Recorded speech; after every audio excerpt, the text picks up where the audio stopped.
A'udzubillahi minasyaitonirrajim. Bismillahirrahmanirrahim. Assalamualaikum warahmatullahi wabarakatuh. Alhamdulillah, alhamdulillah wa syukurillah wa nikmatillah wala haula wala quwata illa billah. Selamat berjumpa kembali saudara-saudaraku, para pemirsa dimanapun berada, yang mungkin ada di Malaysia, ada di Singapura, atau negara-negara yang lain, wabil khusus yang ada di seluruh Indonesia. Alhamdulillah, Padepokan Kawula Alit tayang kembali. Untuk tayangan berikut, kita masih akan melayani, membantu, menolong saudara-saudari kita lewat Japri, yang dalam hal ini beliau konsultasi terus kemudian minta dimediumisasi ada apa gerangan dengan suaminya.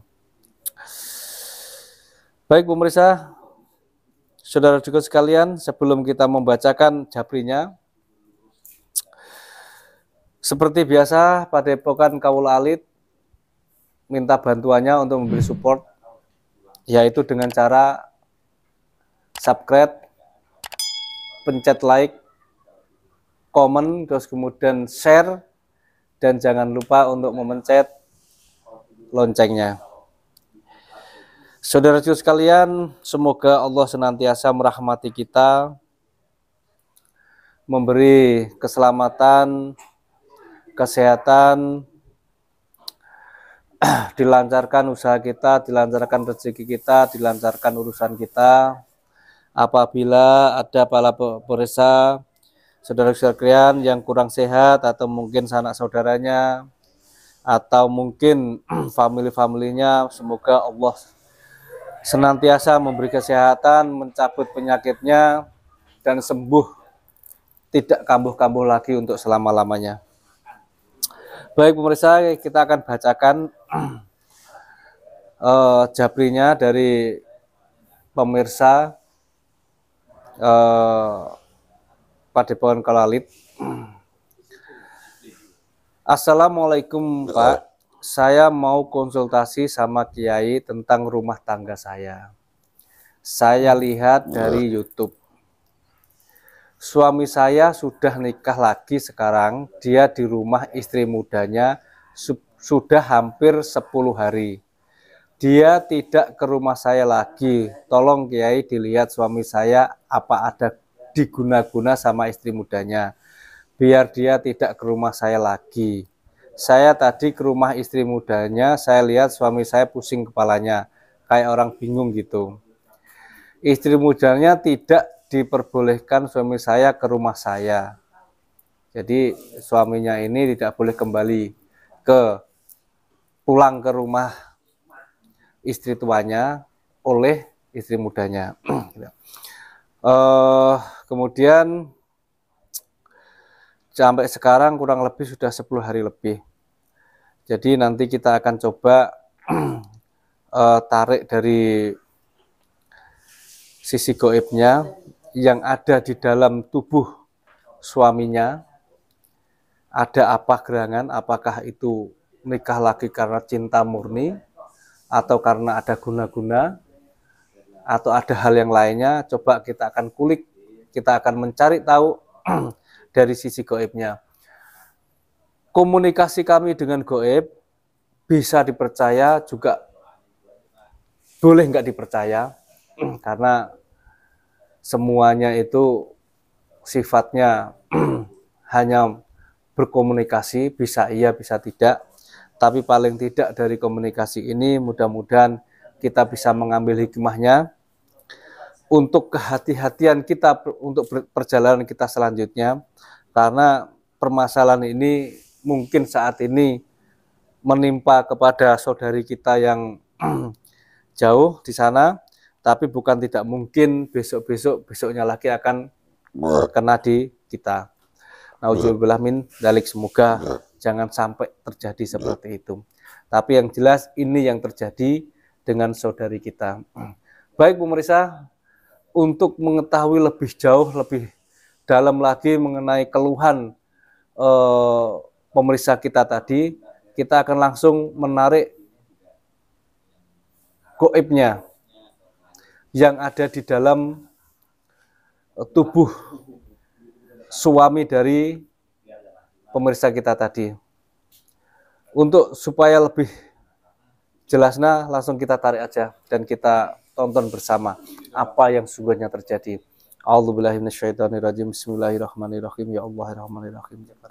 Assalamualaikum warahmatullahi wabarakatuh. Assalamualaikum warahmatullahi wabarakatuh. Dengan izin sang nurjana, dengan izin saya minta jin setan siluman iblis negatif yang kuat, yang paling kuat, yang terkuat yang ada di dalam tubuh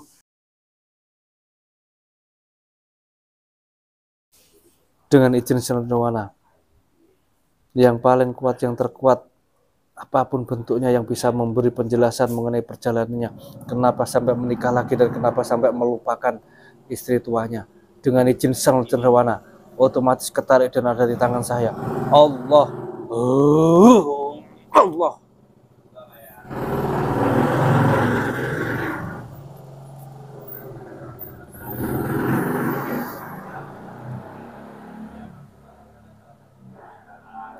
Makhluk apa ini? Jenis apa? Golongan apa? Saya siluman. Siluman. Siluman apa? Siluman burung. Siluman burung. Nah, siluman burung ada di mana tadinya? Saya di belakang.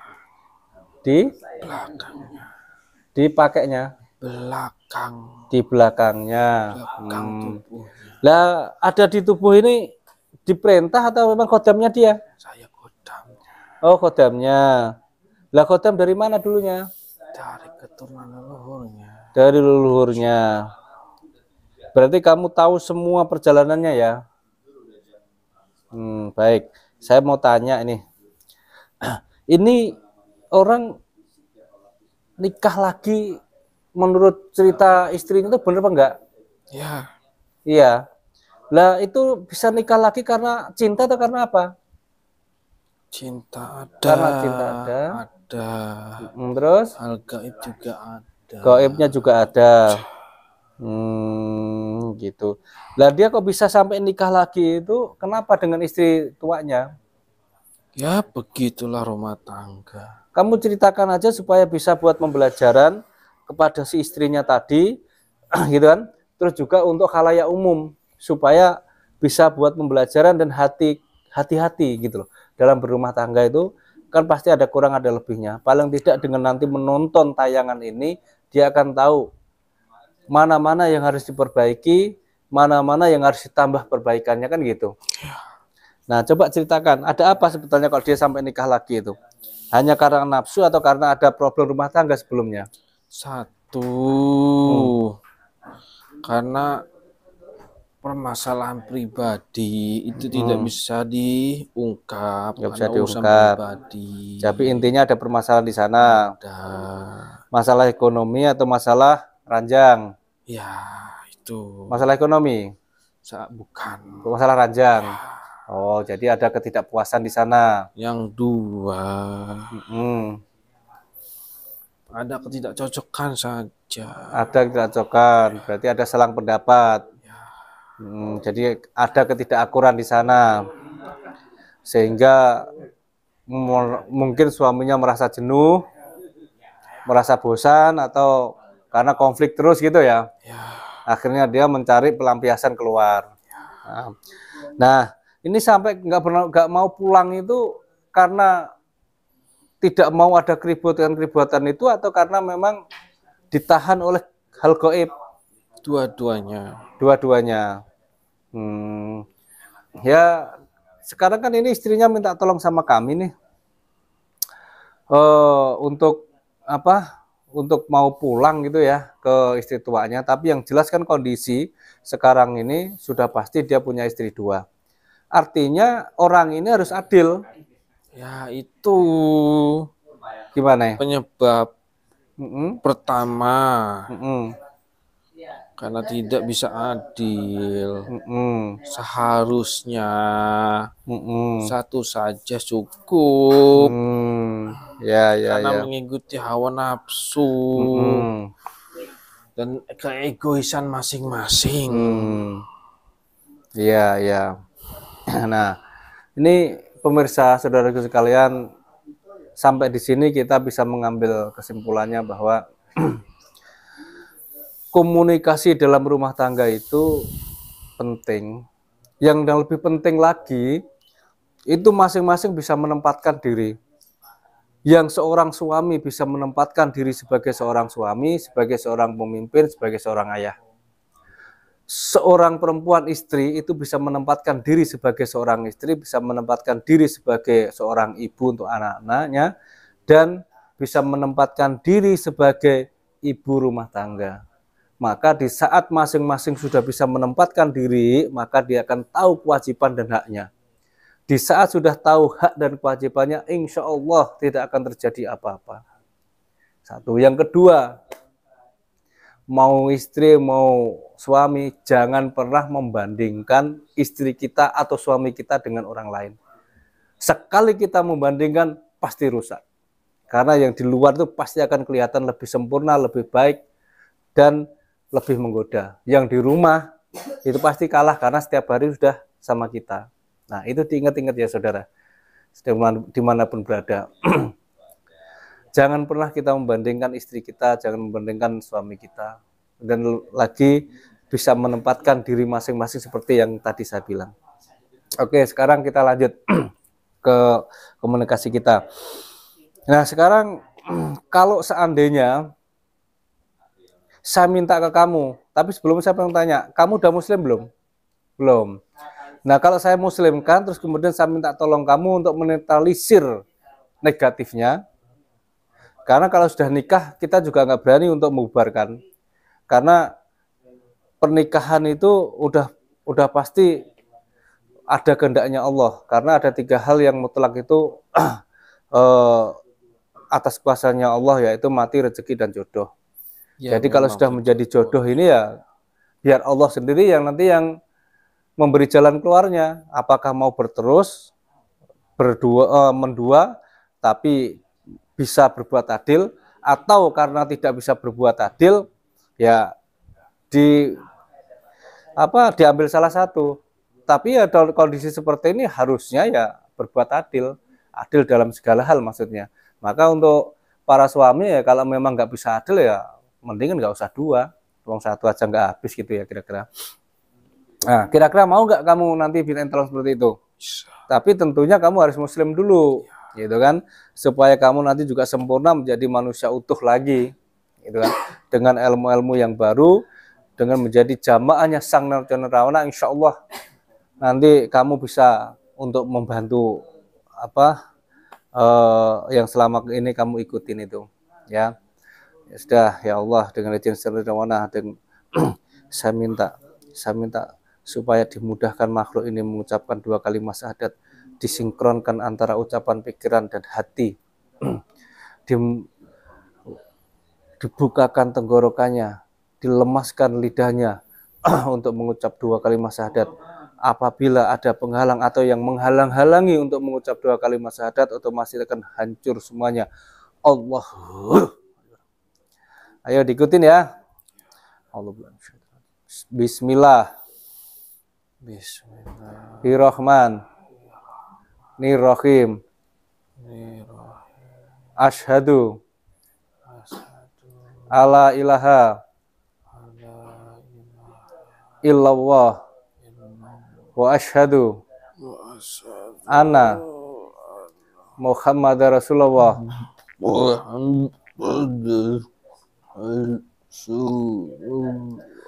Bismillahirrahmanirrahim. Bismillahirrahmanirrahim. Asyhadu alla ilaha illallah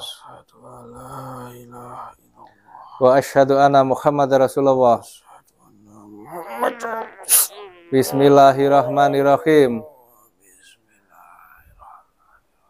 Asyhadu alla ilaha illallah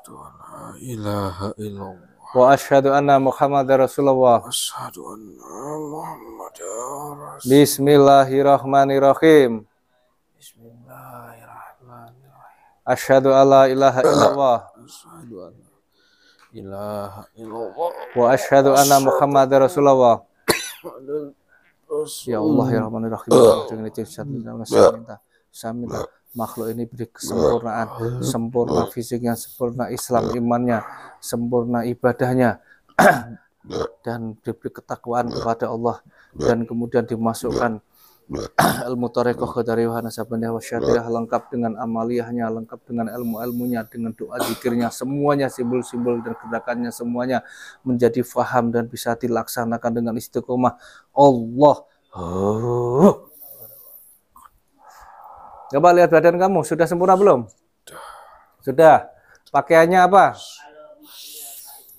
Saya seperti dulu Seperti prajurit dulu. kerajaan. Prajurit kerajaan. Berarti sudah berpuluh atau beratus tahun ya? 2000 tahun. 2000 tahun. Ya. Berarti Mataram kuno kurang lebih ya? Ya, itu.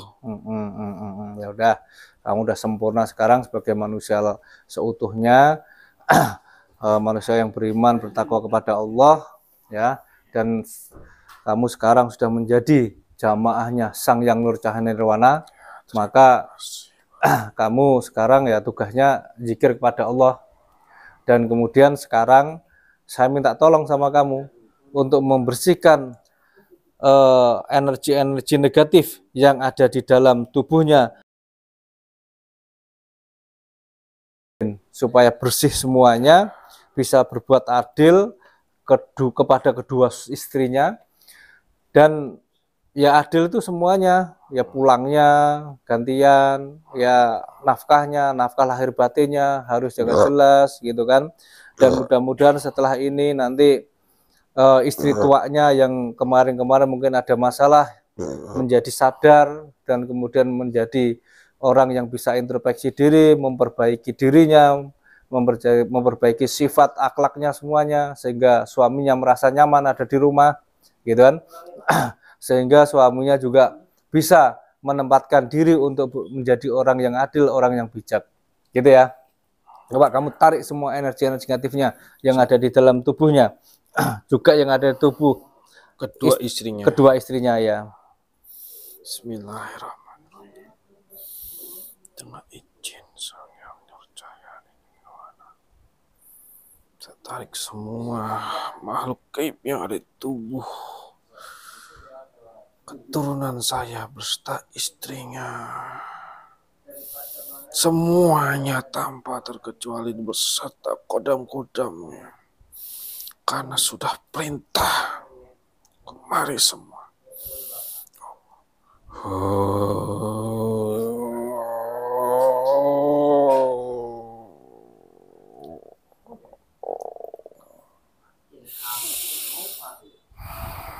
Bismillahirrahmanirrahim. Asyhadu an la ilaha illallah wa asyhadu anna Muhammadar Rasulullah. Bismillahirrahmanirrahim. Asyhadu an la ilaha wa asyhadu anna Muhammadar Rasulullah. Bismillahirrahmanirrahim. Asyhadu an la ilaha illallah wa asyhadu anna Muhammadar Rasulullah.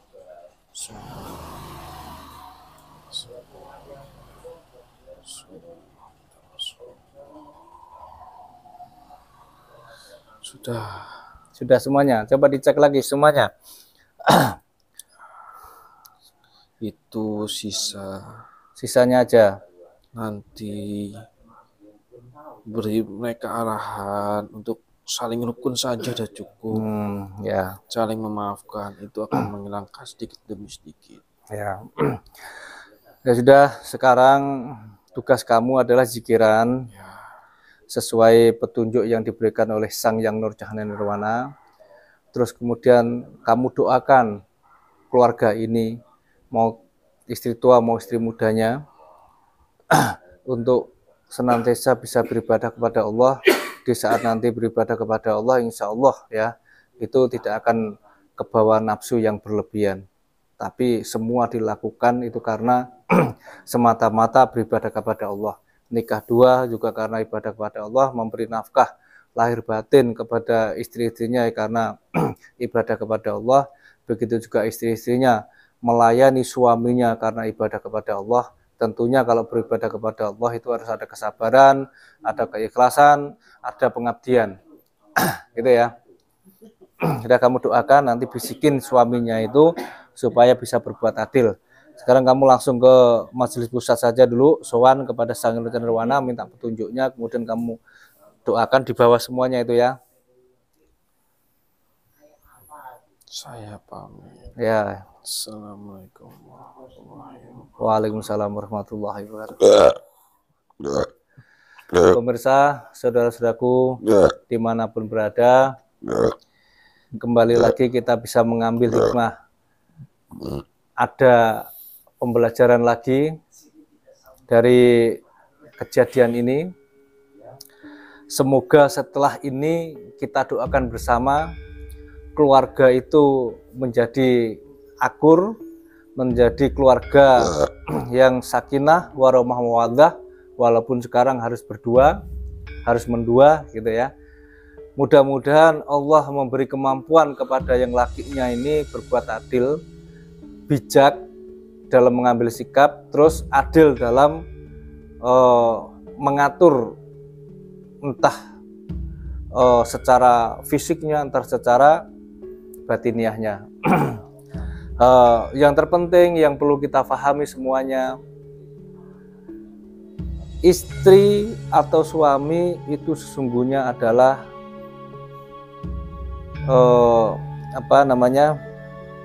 titipan, amanah dari Allah. Maka karena amanah ya kita harus menjaga.